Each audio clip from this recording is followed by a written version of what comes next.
Hi, my name is Lincoln Cannon, and you're listening to Catholic versus Other. So if you would, please just tell the listeners a little bit about yourself, who you are, what you believe, and how you came to believe what you believe. Yeah, sure. So I identify as a Mormon and as a transhumanist. I also identify as a Christian. Most Mormons do. We, like other Christians, consider the Bible to be a divinely inspired text. We revere it as an authority in our spiritual lives. Although, unlike many Christians, Mormons also tend to consider other non-biblical texts also to be scripture. So we have like the Book of Mormon, which you probably have heard of, and other texts like the Doctrine and Covenants or Pearl of Great Price. Anyway, I do consider myself a Christian. I was particularly influenced as a young adult in my 20s by the writings of Paul in the New Testament. In fact, prior to doing a very deep reading of Paul, looking at both, authorship and maybe original intent of the texts, and going deeply into that, I probably didn't identify as deeply as a Christian as I did subsequent to that exercise. Paul was very influential in my full embrace of a Christian identity and in the inspiration I received from Christianity. I just love the writings of Paul. And, prior to that, I grew up in a Mormon home, so I was taught the Mormon approach to Christianity. We read the Bible at home regularly, just about daily, I guess, and also read other Mormon scriptures regularly.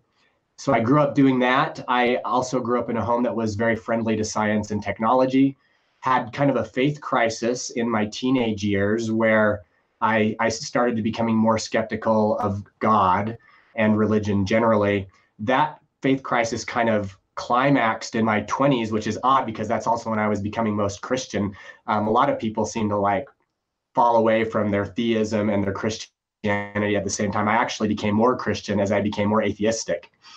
And one of the reasons for that was just, the influence of Paul. His writings persuaded me of the practical value of Christianity, even when my trust in sort of a transcendent God was waning considerably.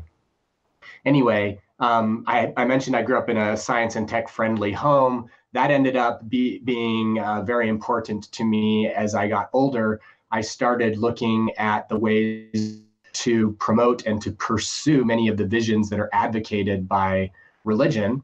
And over time, that led me to transhumanism. I've over the years been highly involved in the transhumanist movement, particularly among religious transhumanists.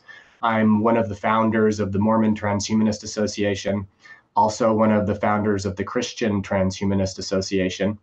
Been involved with many secular transhumanist organizations over the years and well connected there. Know many of the most influential transhumanists in the world, have good relationships with them, have had opportunities to interact with them, speak with them at conferences. I identify as a transhumanist, as I mentioned before. A lot of people don't know what that is. Kind of a brief definition of that would be the ethical advocacy for the ethical use of technology to extend human abilities. And I consider that an important component of my religion, although most transhumanists tend to identify as secular. There is an important kind of minority of us that nonetheless consider it part of our religious worldview. My mother and father were both highly participative in our Mormon faith. They and their children, myself and my two sisters, we attended church on a weekly basis. We also went to church activities during the week. Mormon church services, we have a form of communion. It's kind of simple, more like Protestant than Catholic communions. I was baptized at age 8, which is the age when Mormons practice baptism. We associate baptism with kind of what we call moral agency, at the age when we consider ourselves to become morally accountable. So I was baptized at age 8. I went to church regularly. I participated in activities regularly. I was taught to pray at a young age. I prayed daily. We pray before our meals. We pray before going to bed. Have both family and individual prayers. We studied scriptures, including the Bible and Mormon texts. As far as experiential spirituality goes, and as far as experiential religiosity, one of the most formative things of my childhood years was actually my relationship with prayer, and how I kind of would practice interacting with God in a personal way. You know, in Mormonism, we're taught to think of God as a parent, and, you know, reflecting the Bible where it talks about God as the Father. And in Mormonism, we also have the idea of that we all have a Heavenly Mother. And typically Mormons don't pray to Heavenly Mother. We typically pray to Heavenly Father. But I was taught nonetheless, as many Mormons are, that we have these divine parents. And that influenced the way I would pray. Although I was taught to pray to Heavenly Father, I would very often think individually about Heavenly Mother too. And I remember that affecting the way I approached prayer. I remember having experiences as a child where simple childhood stressors or challenges would lead me to pray, and I would feel some fulfillment of those prayers in various situations that was satisfying. I remember feeling that way about it. So prayer as a young child was a fulfilling experience for me, and helped me develop some of my early spirituality. As I became older and kind of more critical, and I, as it turns out, happened to be quite inclined to critical thought. I love philosophy, even did as a teenager. I started to question my experiences and ask myself, okay, you know, where are these experiences coming from? Why do I have the feelings I have, the ideas that I have? Tried to analyze them, you know, in ways that I considered more careful. So as I began studying philosophy and religion, and, you know, just, you know, not in school, this was all on my own time. My middle school and high school did not offer philosophy classes or religious studies classes. I was taking just usual classes, and I was a good student. But on my own time, I would study these things, and I would learn things that would promote, you know, questions I had never asked before, considerations that had never come to mind before. And I felt like that was overall a good thing, but it also strained my faith, and consequently, to some extent, my relationship with my religious community, and a little bit with my family over the years. But I don't regret that. It was also a growing and learning experience. So that atheistic, agnostic phase kind of slowly built. I actually, and it didn't build up quickly. It built up very slowly. And in fact, in my late teenage years, I still chose to serve a mission for the Church of Jesus Christ of Latter-day Saints, the largest Mormon denomination. So I did that for 2 years. But even during that period, it was actually during that period of my mission where I started becoming more serious about my Christianity, but also my sense of atheistic agnosticism also continued to grow during that period, which is a little bit ironic from what most people experience. I got home from my mission, and really it was in my 20s, my early 20s, that my transition to recognizing that I had become an atheist agnostic kind of reached culmination. There were a number of things that contributed to that, a lot of them related to major life transitions. For example, my father who had cancer twice in my childhood, got it a third time and died during my early 20s. I got married and graduated from university with a philosophy degree and had my first child all in my early 20s. And so, you know, I'm entering the workforce for the first time, trying to enter the workforce, trying to make some money. My father's dying. I'm getting married, having kids. All of these responsibility changes and, you know, life stressors are coming to play. And through all of this, I now, at that point in my life, had access to the internet for the first time. So all of my interest in this information regarding religious studies and history, I had access to more information than ever before. My identity was shifting, and I was trying to be honest with myself and with other people. And I realized, you know what? And I said it kind of jokingly to kind of decrease the social threat for some friends and family. I would joke that I had become agnostic towards any extraterrestrial humanoid deity.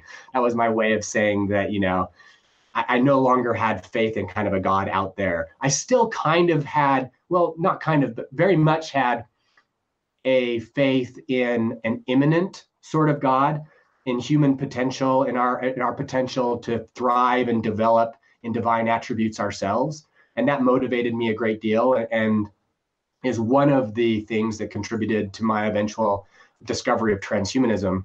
But I had lost my faith in a God out there.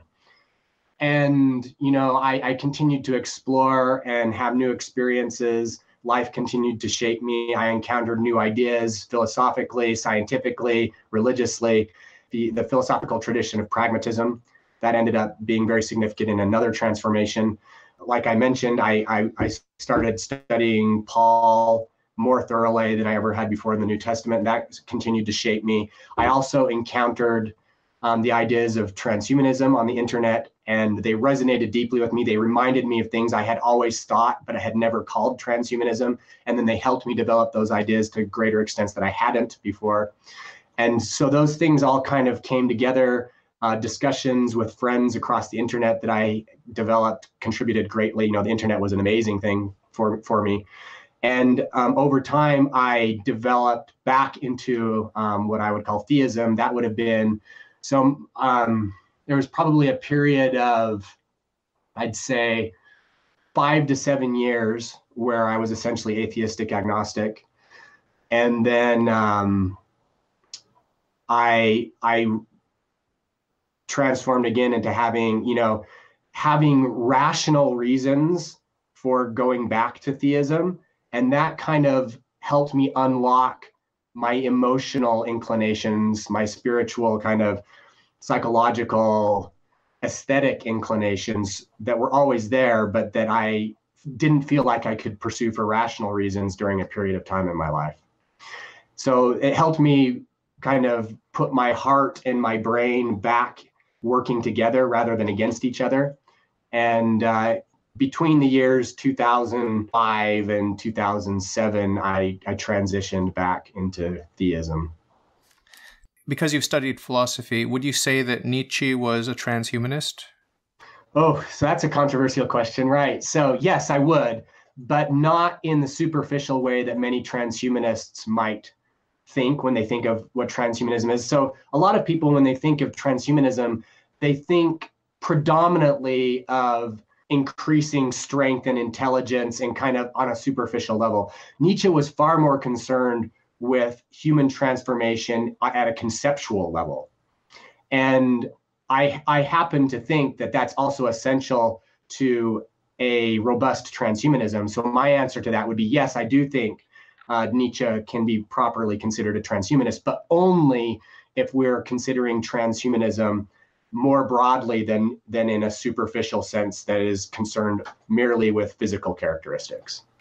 I do want to sort of pin you down on some of the philosophical categories. For example, I believe in Anselm's God, who is infinite in every perfection, in the first cause, the uncaused cause, the prime mover.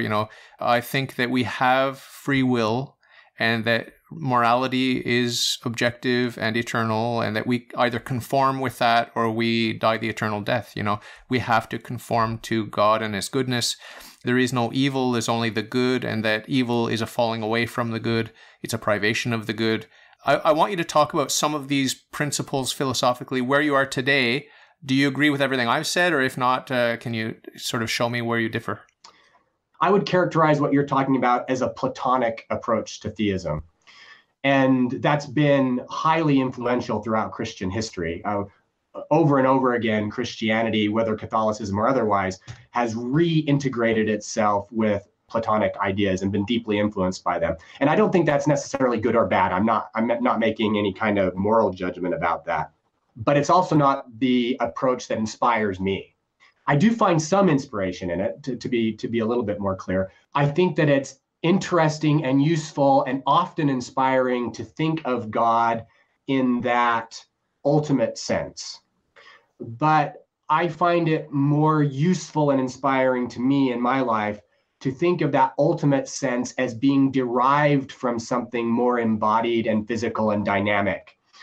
So I take perhaps a more Aristotelian approach to theology, if we want to contrast the Platonic and the Aristotelian, where the instantiations or manifestations of the categories are more important to me, more ontologically significant to me than the ultimates. In fact, I would suggest that we derive the ultimates from the instantiations rather than the other way around, where most Platonists would say, the shadows on the back of the wall have a lower ontological status than the good. I would suggest that the good is ultimately a manifestation or an abstraction from the instances.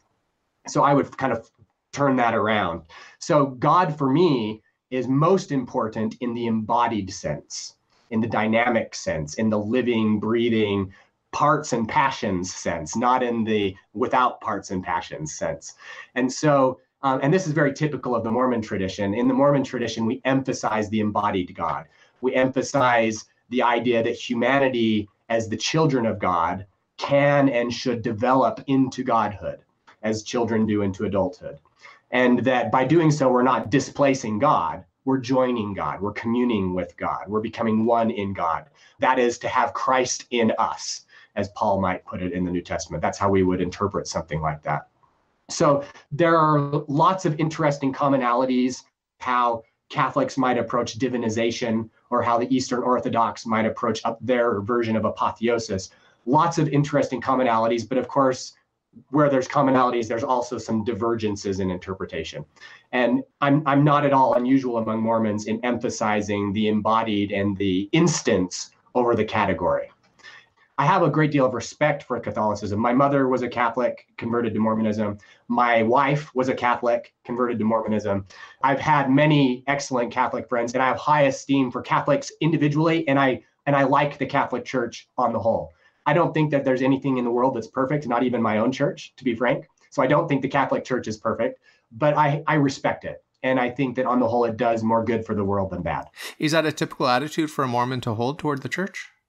It's not unusual. I don't know if I'd say it's typical. There are some Mormons that have negative attitudes toward Catholicism. There's a strain of Mormon thought which has associated Catholicism with apostasy. That strain of Mormon thought has become weaker contemporarily than it was historically. But there are many Mormons who look at Christianity on the whole and who will say something like, we see God manifesting truth throughout all of this to varying extents. That's a pretty typical Mormon thing. It is a dogma of the Catholic Church that the church is a perfect society. That's a dogma. It means that all of the means of salvation are there in the Catholic Church. And outside of the Catholic Church, there are means of salvation also, but they're imperfect and they're not complete. So I just wanted to mention that as a sort of a bit of a joke, but it's also something I take very seriously. No, I understand you take it seriously. Mormons have a similar thing. And to be clear, when I say the word Mormon, I'm referring to a cultural movement that's broader than the Church of Jesus Christ of Latter-day Saints. But the Church of Jesus Christ of Latter-day Saints is by far the most prominent division of Mormonism. It's like, 90% of Mormons are members of the Church of Jesus Christ of Latter-day Saints. I'm a member of that church. But just to be clear, when I say Mormon, I do mean something somewhat broader than that. And personally, I identify as both a member of that church and as a Mormon, and I mean somewhat different things by them.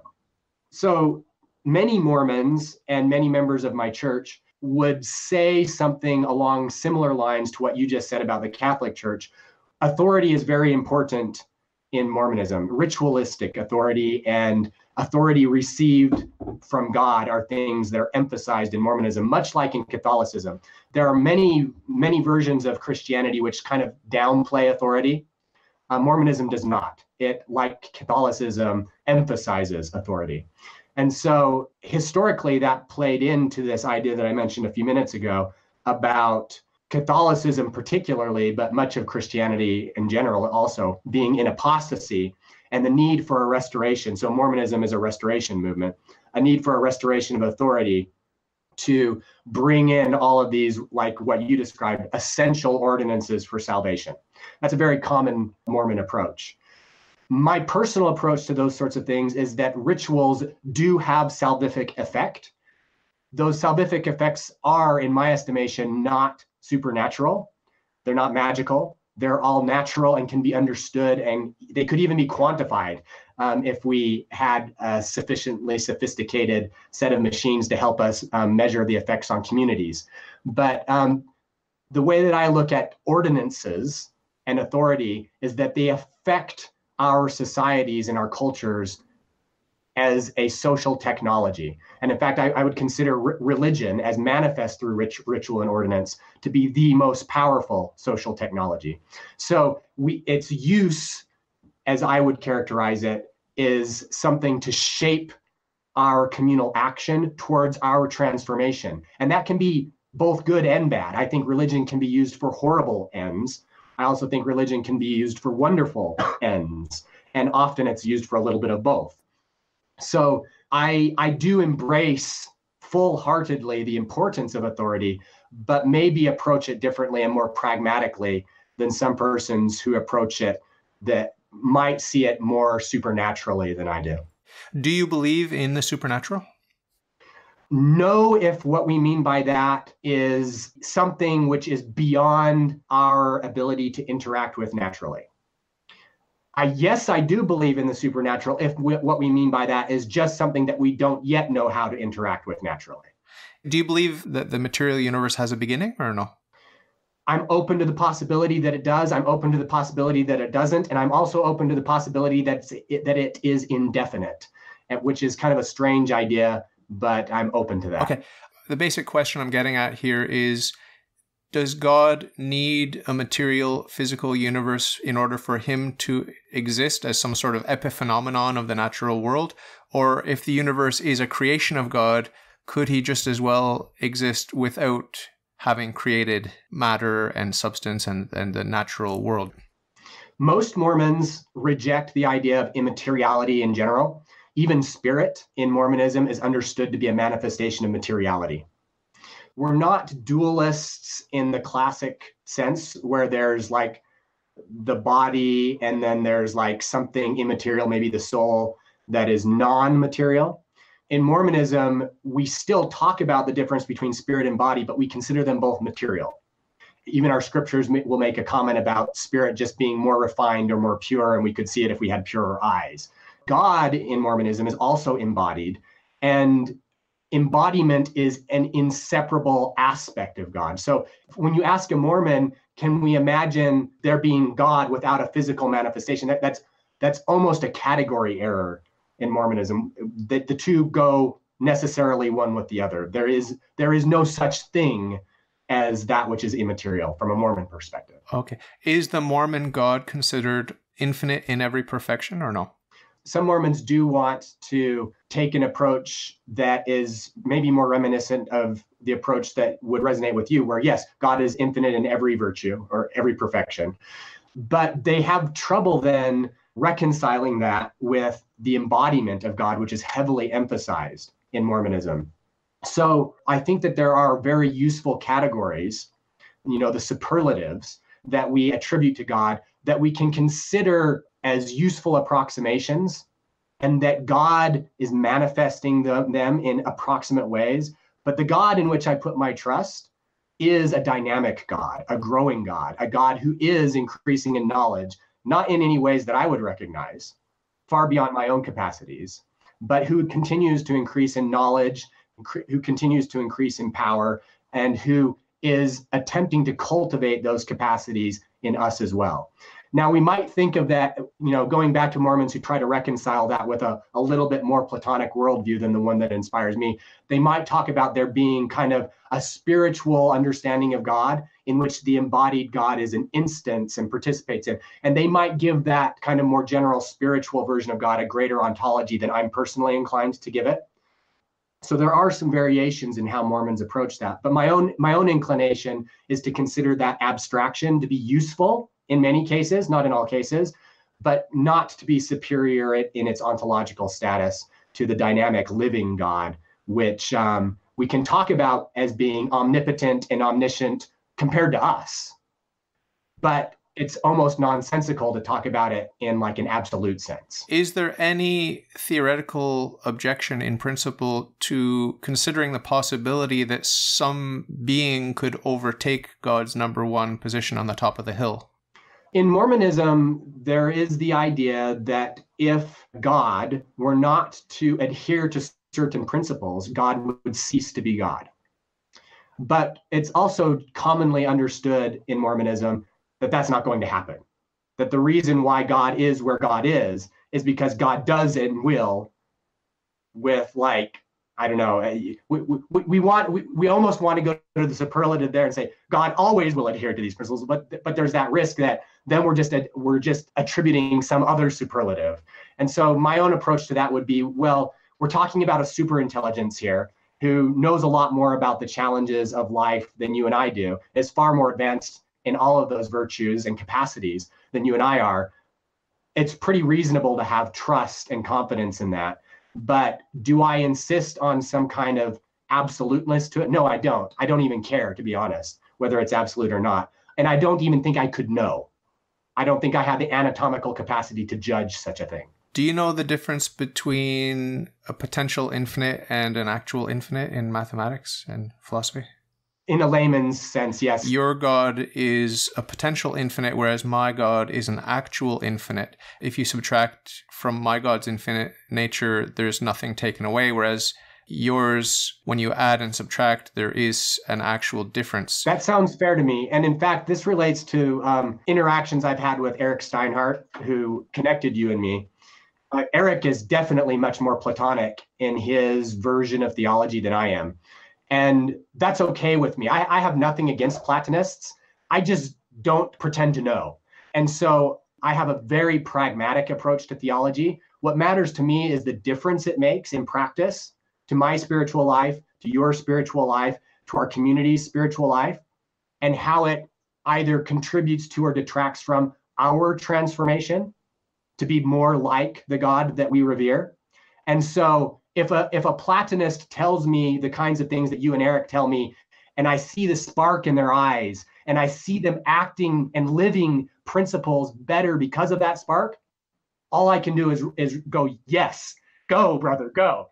At the same time, that's not what moves me the most. What moves me the most is the conception of a progressive God, like whom I can become, and who is reaching back to me and trying to cultivate that in me. The New Age is almost the opposite of Mormonism in as much as the spirit is good, the spirit is the ultimate reality, and the material world is evil. Now, this is a borrowing from Gnosticism, ancient Gnosticism. I don't know if you know that much about it, but can you just talk about the New Age movement, why it's so powerful, how it contrasts very obviously with your own Mormonism, and how does it jive with transhumanism, or does it at all? Yeah, so I'm not sure I would fully share your characterization of the New Age movement as a mirror or the inverse of Mormonism. I know persons who identify with the New Age movement that do match the profile you've described, and I know others who don't. I have some friends who identify with the New Age movement whose conception of the importance of embodiment are very similar to my own. And they probably tend to be a little bit more neo-pagan than others. So there might be kind of a spectrum within more New Age inclinations. And I do think part of that spectrum does match what you described. You commented on Gnosticism and how that's kind of fed in. I totally agree. I think, and a lot of them may not even be aware. Some of them surely are, but a lot of them might not be aware of just how much ancient Gnosticism has informed many of their views. But also ancient Gnosticism was also rather diverse.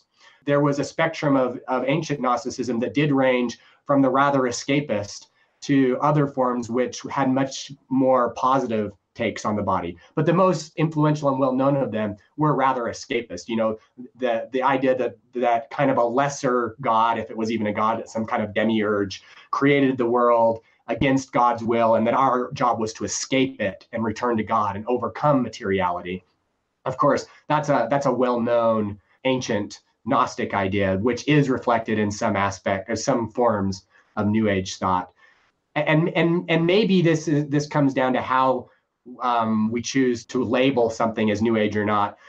I guess I kind of tend to think of the neo-pagans as being a form of New Age thought. Maybe I'm wrong. Maybe they wouldn't like that characterization. But if they are, and if that's a reasonable characterization, then I've found that I actually have a lot in common with many neo-pagan approaches to spirituality and embodiment. I want you to talk just briefly about Stoicism. Eric made a connection between Stoicism and neo-paganism. Yeah, a loose connection, but a connection that he wanted to emphasize anyway. But the main point with Stoicism that I think overlaps with you, that I'm curious about, is the connection with Nietzsche. Nietzsche was really into Stoicism. And there's this idea in Nietzsche and in Stoicism about the eternal return and about the fire that's at the heart of existence.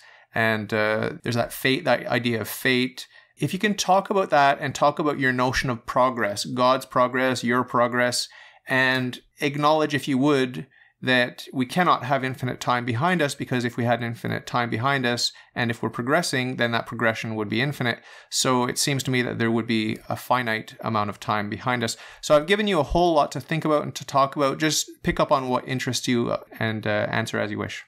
Yeah, I'm familiar with the notion of the eternal return. I'm actually a fan of Nietzsche. There are some edges of his thought that I think are limitations that I wouldn't embrace, but on the whole, I like a lot about Nietzsche. I don't like where the notion of the eternal return ends. I think it's an interesting thought experiment. I think it's an interesting way to avoid nihilism, because it's essentially the pragmatic cash value of the idea is that, listen, I'm going to embrace life. And the strongest way of doing that is to say, I will do this again. And so I get where he's coming from with that, and I do see value in that. But I and most Mormons don't think of progress as merely circular. We do often talk about there being repetition of sorts, but it's more like maybe a spiral than an actual circle, the way that most Mormons think of it, if we want to give it a geometric symbol to help us visualize it. And it's very common among Mormons to argue that there was no beginning to time and space and matter and energy and gods and God, and that likewise there will be no end, and that progress is eternal. We have a very strong doctrine within Mormonism called eternal progression instead of eternal recurrence. Eternal progression is the opportunity for us to become increasingly like God. All of us, all of humanity has this potential, and that it is a process that will go on, maybe literally forever. I'm open to the possibility that it's a very indefinite thing, and it may even be that the greatest of gods, God, if I were to be able to ask the question and receive an answer in a way that I could articulate in English back to you right now, might tell me that not even God knows when the first expression of God or the first God began to be. And not even God knows when the last expression of God or the last God will be, or if there would be a last, or if there was a first. These are questions beyond the scope of the kind of God that motivates me being possible to answer. I'm open to that possibility, but I also recognize I'm human. My intelligence is limited by my biology, my anatomy, to whatever humans can think and do. And I trust that it's ridiculously minuscule compared to what I imagine God to be. And so maybe God actually does have a great answer to that question. It's just that I don't require that God have a good answer to that question. I want to ask you about two fringe movements. Raelianism, have you heard of that? I've heard of it, yeah. And then something, I guess, similar is Scientology. I'm sure you've heard of that. What is your take on Scientology? Both of these religions have in common with Mormonism being widely criticized, right? Because they're minority groups, have unusual ideas, and get a lot of heat because of it. Just because of the strangeness to begin with. Like Catholicism's not strange? Strange is a relative thing too, right? Yeah. Because if there's lots of people that you meet in your life that have what otherwise would be considered a strange idea, you become accustomed to it. It's no longer strange. Yeah. So when you only meet a Mormon once in a while, or you only meet a Raelian or a Scientologist once in a while, there's more weirdness that is apparent just in the experience. So in part, I think that there's some lack of fairness in the way that both of those groups and Mormonism, frankly, are criticized by people who really don't know all that much about them. So I want to be careful in anything I say about them, because I know that, they suffer through some of the same superficial criticisms that Mormons face regularly. That said, there have been some interesting scandals that I've heard about among Scientologists that, personally do raise some red flags for me. But to be completely honest, there have been scandals in my own religion and scandals in Catholicism. No, you're kidding. Religious people really shouldn't be too surprised when there are red flags that are raised, because religion can be abused. It really can be, and often is. And so it shouldn't be too surprising that, that some strange things have happened with the ways that maybe the psychological experiments in Scientology have been applied to people, and maybe they've been abused as a consequence. But again, I'm not an expert there. On the Raelian front, people think of it as kind of an ET religion that actually has some commonalities with Mormonism, right? Because in Mormonism, God is embodied. And so often there are many Mormons who think of God as an ET. My own approach to that is a little bit different, and equally strange. But my own approach to that would be that, yeah, I think God is embodied, but that you and I either were or now still are the thoughts of that God, in the same way that you and I have thoughts. And analogously to the way that we are now developing artificial intelligence, software programs, agents, if you want to call it persons, ultimately, I think maybe the potential of our AI development, that's how we began with God, something along those lines. That's my own approach. That's not a common Mormon approach. But many Mormons will think of God in something that approximates kind of an ET perspective. And so nothing like that turns me off automatically. I actually am kind of intrigued by it and enjoy having discussions with people about those sorts of things. And again, I'm a pragmatist. So at the end of such a conversation, what I will ask them and what I will ask myself is, okay, well, how does this affect the way that I live my life? How does this affect the way that you live your life? How does this affect the way that we are working to make our world better? Is it, first of all, does it have any effect, or is it just like pointless? If it is having an effect, is the effect generally good or bad? Or can we even make a case that it's generally good or bad? Those are the things that end up interesting me the very most. And then at that point, I invariably find that I have more in common with these people in what we care about than might be initially supposed, even though we, have some different ways of describing the God that motivates us. What are the criticisms that are leveled, the most devastating criticisms that are leveled against not Mormonism, but the Transhumanism project? So for transhumanism itself, it's very often criticized as being just one more version of eugenics. I think that criticism is very uninformed, but that's a common criticism. And the reason I think it's very uninformed is that transhumanists fall over themselves to emphasize the importance of morphological and cognitive liberty, and that imposing these things on other people is a bad idea. Ethics are hugely important to almost all transhumanists. So the whole eugenics criticism is usually leveled by people that really don't have a good grasp of what modern transhumanism is about. Another common criticism of transhumanism is kind of an aesthetic or demographic criticism. It's a bunch of middle-aged, wealthy, white dude philosopher engineers, and nobody else matters. The rich people inherit the earth type philosophy. And my response to that criticism is, it sure as hell could be, so let's make sure that doesn't happen, right? It could be that bad. We can use science and technology to empower our vices, to empower us against each other, to empower us over each other.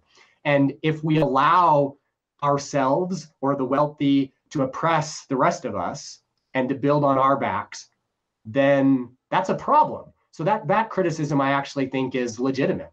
But also, I'm far from alone among transhumanists who think that would be a horrible outcome of transhumanism. We need to be working against that kind of future.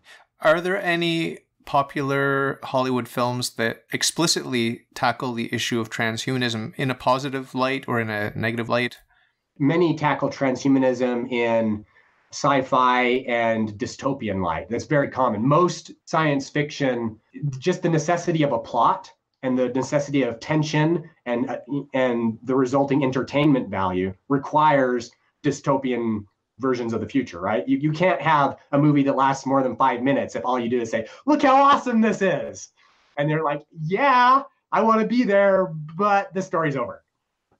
So yeah, almost all science fiction is involved in some extent or another of exploration of transhumanism and dystopian possibilities related with it, whether it even recognizes that or not, because transhumanism really is about how the human condition has been evolving and will continue to evolve in the future with increasing effects from science and technology, intentionally shaping our evolutionary trajectory.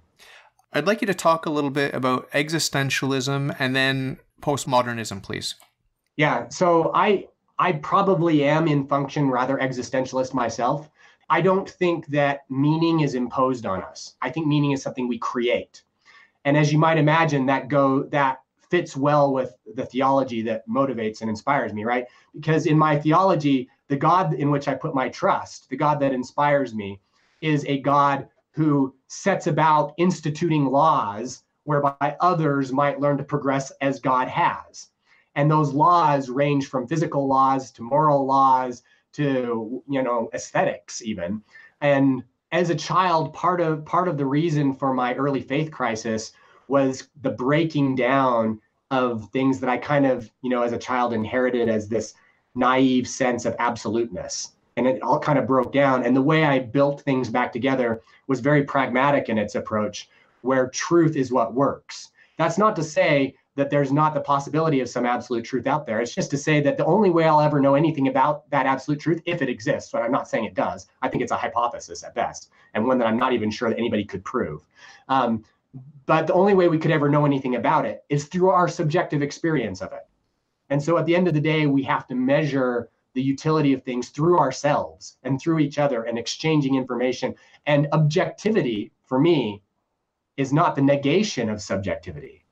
Objectivity for me is the sharing of subjectivity, or the attempt to abstract across subjectivity, explain more subjectivity, and aspiring to explain subjectivity universally. Now, that's an aspiration. I don't think we can ever get there in a final static sense. But in a dynamic, improving sense, I think we can increase objectivity potentially forever. But forever is another, ultimate, which we never really get there. So much on existentialism. I kind of consider myself something of an existentialist. On postmodernism, I'm probably more of a modernist in the sense that I believe in the power of categories and I believe in progress. But with the qualification that we're always going to define progress in terms of where we are now. We can only ever understand it and define it in context of who we are. So this gets back to the existentialism. And so there's a little bit of postmodernness as a foundation. There's like an acknowledgement. Yes, there are limits. There are limits to modernism. I'm not an absolutist when it comes to the notion of progress. I think, in fact, would be kind of silly because I'm an existentialist. But at the same time, I'm a pragmatist and I don't care that there's limits to it. The fact is that it makes my life better defined in terms of how I want to live, better in terms of how I understand people that I care about and love want to live, better in terms of how our community appears to thrive relative to my desires, my family and friends' desires, and the kind of world that fulfills those desires better tomorrow, apparently, than yesterday.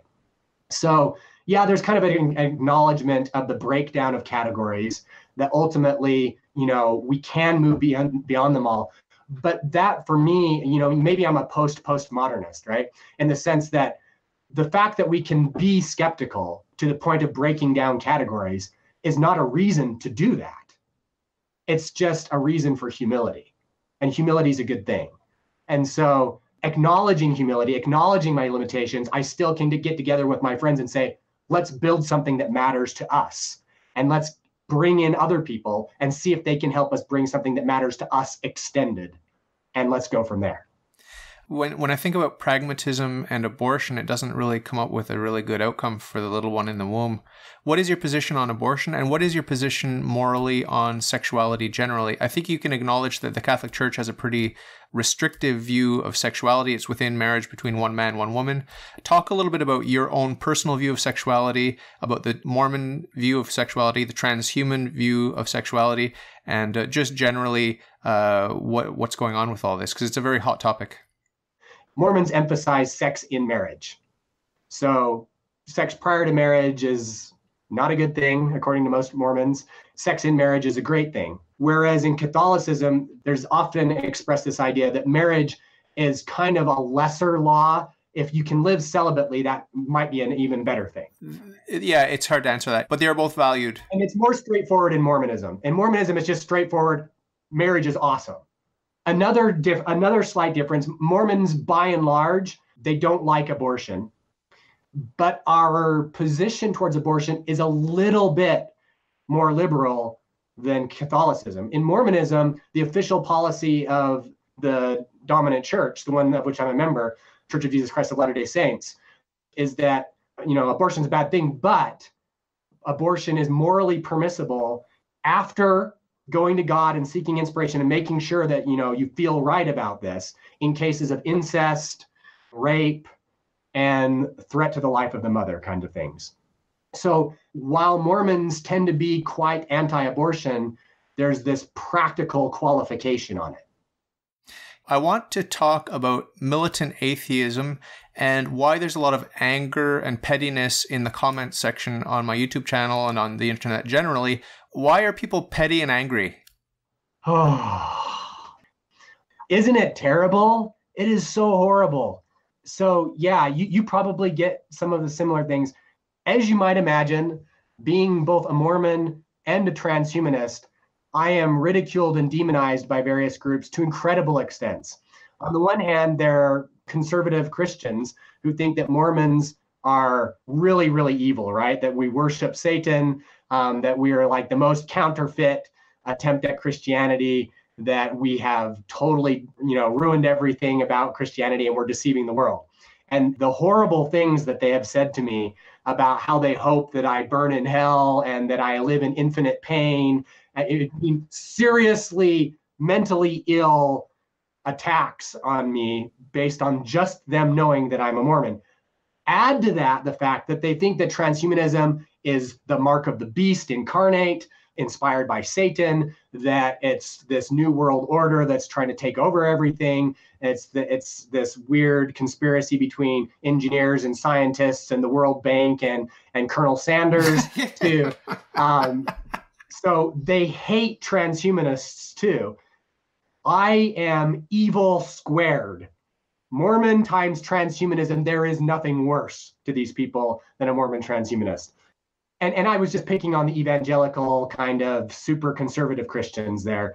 But the same sort of thing happens from atheists, like the militant atheists, right?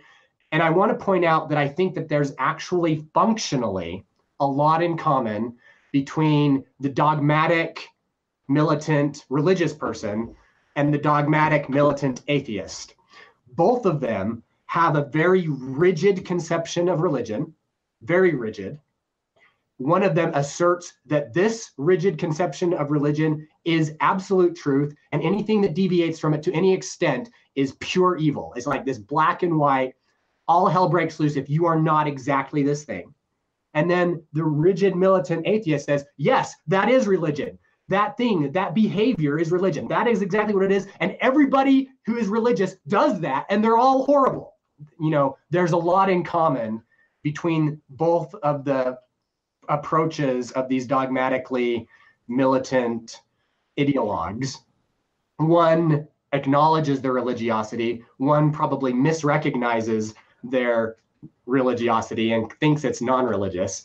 Why do they do this? Well, maybe Nietzsche talks about this a little bit. On the one hand, they are bearing these burdens. They're the camels, right, who have received this. They feel strongly about it. They're afraid of attack. They've been taught that the world is attacking them, that Satan is very, very real in the world and very, very really wants to consume them and has already consumed most of the world. more often than not, they've been raised with the idea that good is something that is rare and most of the world is horrible. And so they want to protect it, and they want to protect themselves and their family and friends, this core group, and they're very suspicious and frightened by things they don't understand in the world at large. So I think fear drives it. On the other hand, you've got the new atheists who maybe were often raised with that sort of conception of religion, responded to it very negatively, feel angry, and they become the lion, right? And they're tearing it to shreds. They're so sick and tired of all this garbage. And all religious persons are that way because that's how they were raised in religion. So clearly that's how everybody was raised in religion. And so they want to tear it to pieces. They want to reevaluate everything, and not reevaluate, they just want to tear it apart because they're angry about it. But what they don't realize is that they're still holding on to some dogmas about the nature of truth and the nature of humanity and the nature of goodness that are still very, very rigid, that they haven't yet recognized in themselves.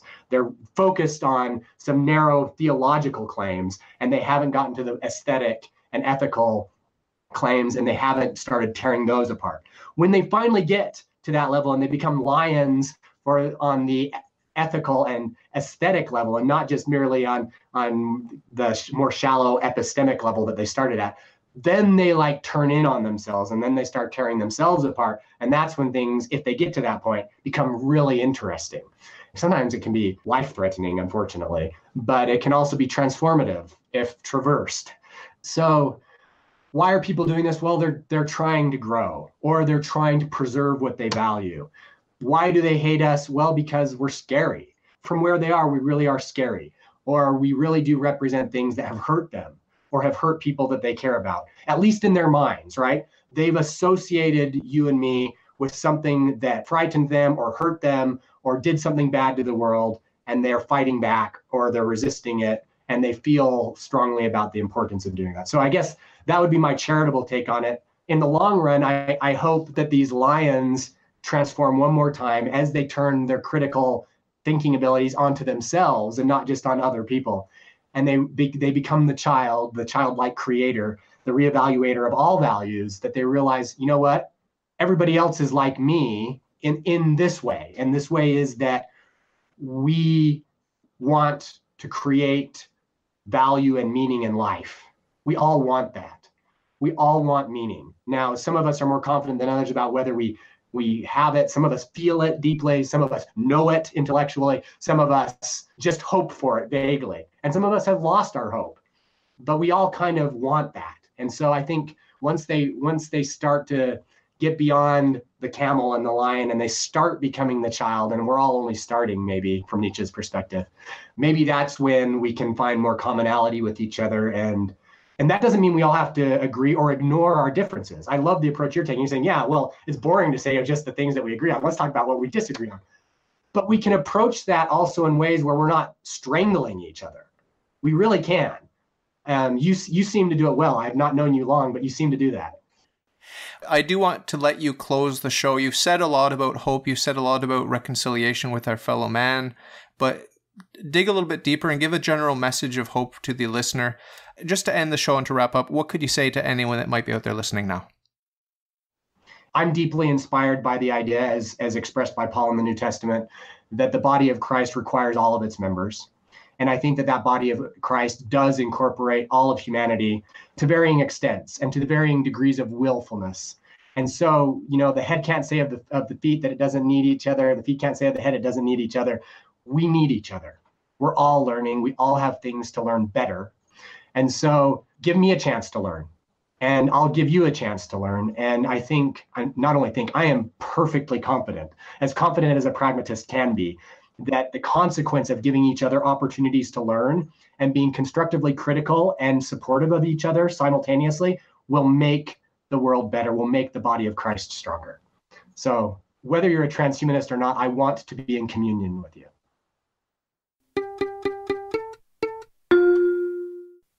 If you like your worldview, if you think it's swell, if you've got some questions, ask me and I'll tell. All you got to do is ask.